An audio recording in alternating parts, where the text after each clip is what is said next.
Hello everyone, I am Cindy from Happy Community and welcome to my program, Cindy Listens. Kasama natin ngayon at makakapanayam si Aryan. Aryan, kumusta?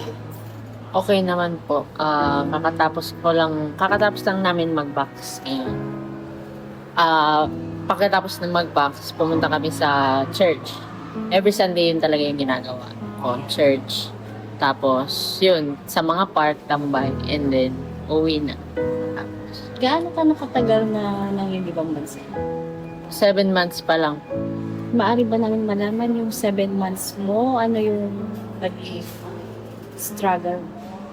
Dahil bago ka pa lang sa Ako ang pinaka-struggle ko bilang OFW, yung talaga yung mawalay sa pamilya. Yun yung pinaka-mahirap na part. Kasi kung saan mo, swerte naman ako. Kaya sobrang bilib ako sa mga tao, lalo sa mga OFW na hindi swerte sa amo pero natatagalan pa rin yung pagiging OFW. Kasi ako swerte na nga sa amo pero ang pinaka-struggle ko talaga yung mawalay sa anak ko. Kasi thinking na yung ibang bata na alagaan ko, pero yung sarili kong anak hindi. Yun yung pinaka-struggle ko talaga bilang OFW. Ano yung goal mo? Bakit ka naging bansa? Ako, to be honest, makabayad sa mga utang. Kasi mahirap yung buhay sa Pilipinas, kaya siguro ako nagkaroon ng mga utang. And knowing na wala akong stable job sa Pilipinas, mahirap magbayad. And ito na lang yung way ko na para makabayad, pumunta dito sa abroad. Kahit malayo sa pamilya ko. Pero alam ko, ito yung best way para mabayaran yung mga dapat bayaran. Maaari ba namin malaman kung sino ngayon ang nagbabantay sa anak mo? Yung asawa ko. Isa rin sa nagpalakas sa akin ng loob na okay, go na mag-abroad. Kasi alam ko, I'm confident na yung asawa ko very hands-on sa pag-aalaga ng anak. The best talaga siya mag-alaga. Mas the best pa siya kaysa sa akin mag-alaga. Kaya komportable ako ng mga ibang bansa. Kasi alam ko na yung anak ko is in good hand naman sa asawa ko. Ano yung pagsubok na humubog sa buhay mo kung paano matatagin? Yun nga, dumating sa point na dati kasi parang okay lang na okay na parang ikaw lang nag-shoulder lahat, mga bayarin. Na parang, kahit nahihirapan na ako, okay lang na okay. Hanggang sa hindi na talaga kaya. Hindi na talaga kaya magstay para mabayaran yung mga dapat bayaran. So, yun yung challenge na kailangan kong lumayo sa pamilya ko para lang mabayaran yung mga dapat bayaran. Yun yung pinaka-struggle talaga. Pero yun din yung nagpalakas sa akin. Nakakaya naman pala. Maaari ba namin malaman kung ano yung naging previous work mo sa Pilipinas? Sa Pilipinas, financial advisor. Kaso, yung pagiging financial advisor, hindi siya, pag wala kang client, mahirap din, walang commission. Kasi commission-based, hindi naman yung salary talaga. Parang depende kung may pasok ang client, saka lang. Pag wala. Kaya mahirap din. Paano mo nababalanse yung oras mo sa trabaho at oras mo sa pamilya? Ano naman yung napag-usapan naman namin na pag andyan yung amo or may trabaho, hindi mag-uusap. Pagkatapos ng trabaho, doon naman kami nag-uusap. So, ano naman, kumbaga, meron talagang nakalaan na, alam naman nila kung kailan ako free, sinasabi ko para sa time na yun, doon kami mag-uusap. Kaya pag andyan yung amo, hindi, no connection para magawa ko pa rin yung trabaho ng maayos. At the same time, kahit pa paano, kumbaga, hindi pa rin nami-miss yung mga events kahit pa paano sa Pilipinas, kahit na malayo. Yun. Katulad ng may okasyon, Oo, birthday. may mga birthday. Paano mo celebrate yung may birthday na? Video call, nagbi-video call kami pag may mga birthday or may mga okasyon doon sa Pilipinas. Yung pinaka-saddest part kapag sa komunikasyon, ano yung parang pinanghinaan ka ng loob na bakit hindi ko sila makausap, nasaan kaya sila, may mga ganun bang sitwasyon? Ay, hindi naman. Yung swerte naman ako kasi yung asawa ko, lagi akong ina-update. Kung nasan sila, kung anong ginagawa nila. Tsaka sa akin, ayoko yung laging kausap. Lalo yung anak ko. Pag kasi magkausap kami lagi niyang sinasabi, uwi ka na mama. Yun yung sinasabi mo lagi.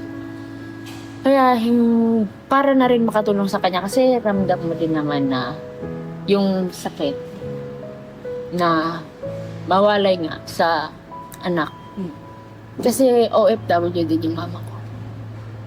Kaya alam ko yung sakit na mawalay sa ina. Kaya hindi na lang kami nag-uusap. Para nalilibang siya pag hindi niya maalala na. Na-miss mo na. Hindi niya maalala na wala ko siya.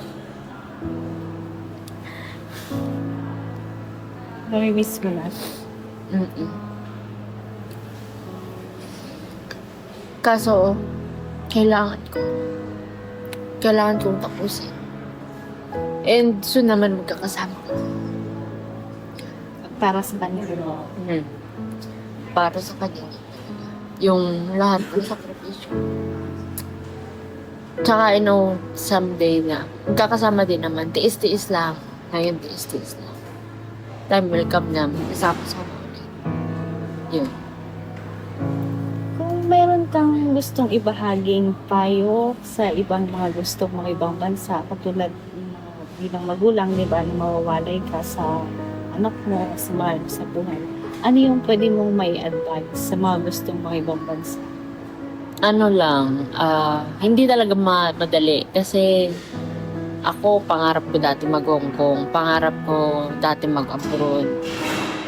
Sobrang excited. Sabi nga nila, noon nung nasa Pilipinas ka, sobrang excited ka mag-abroad. Ngayong nandito ka na, excited ka nang umuwi. Pero ano lang, kung gusto mo talaga mag-abroad kasi yun yung feeling mo, yun yung way para makatulong sa pamilya mo, why not? Pero kumbaga, tatagan mo lang yung loob mo kasi hindi madali. Hindi talaga madaling maging OFW. Kaya saludo ako sa lahat ng OFW, lalo na ngayon na naranasan ko na rin. Kasi talaga yung best teacher, yung experience. Ikaw mismo maka-experience. Masasabi ko na hindi madali ang maging OFW. Ang dami mong kalaban, lalo na kung hindi ka swerte sa amo, di ba? Pag hindi ka swerte sa amo, tapos nalulungkot ka pa, ang dami mong namimiss na okasyon sa Pilipinas. Tapos, iniisip mo na, nakakapag-alaga ka ng, di ba, nakakapag-alaga ka ng anak ng iba, yung sarili mo anak, hindi mo maalagaan. Pero, yun lang, magdasal ka lang, and madali lang naman yung araw, madaling lumipas yung araw, and kung baga, tatagan mo lang yung loob kapag nag-abroad ka. May mga times na sobrang nalulungkot ka, libangin mo yung sarili mo. Maghanap ka ng bagay na makapaglibang sa'yo. And lagi mong iisipin na matatapos din yung kontrata mo and darating din yung araw na makakasama mo yung pamilya. Paano mo binibigyan ng free yung sarili mo, yung kapag relax ka, yung Parang reward mo sa yung reward sarili. mo. Ang pinaka-reward ko sa sarili ko, hindi naman kasi ako yung tipo ng tao na yung may luho.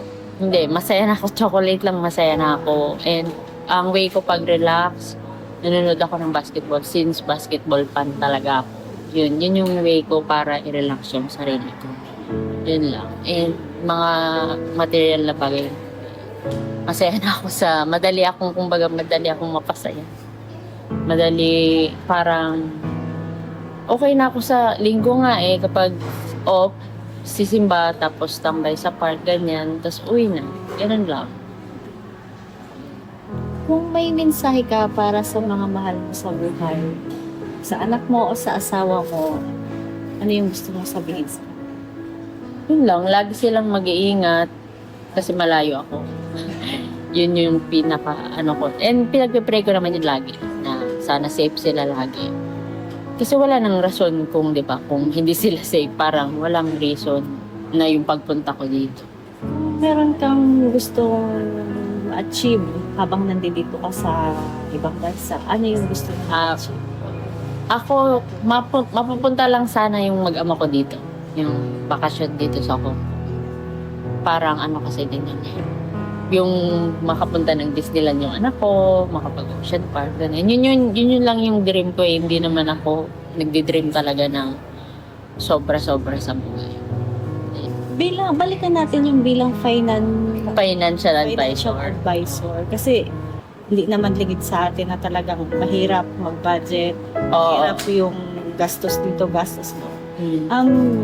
Maaari ba kami makahingi ng advice pagdating sa gastusin or in regard Yun. financial? Sa financial advisor, ay yung advice ko lang is, kumbaga, di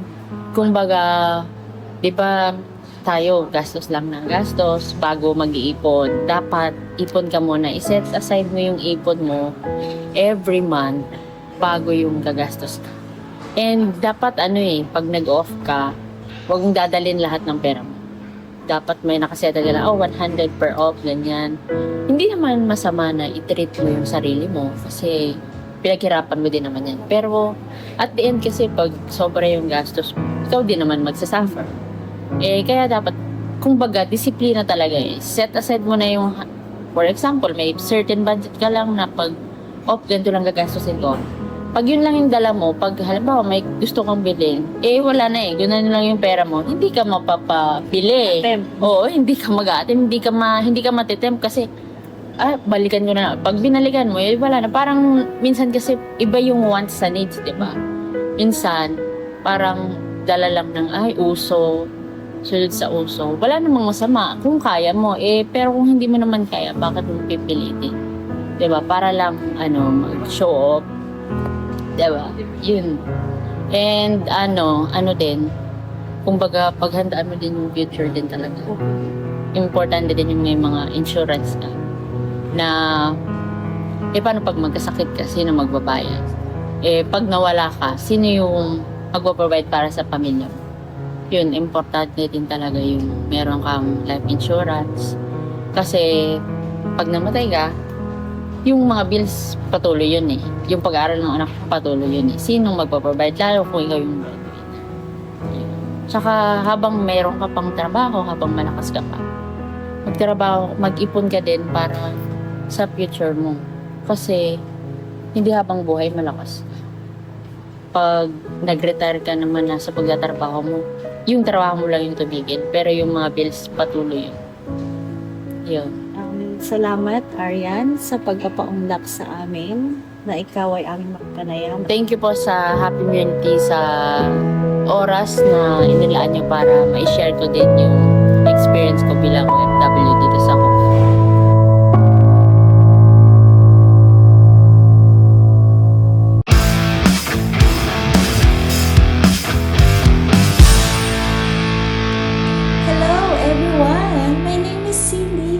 And welcome to Happy Unity. Please don't forget to subscribe and hit the button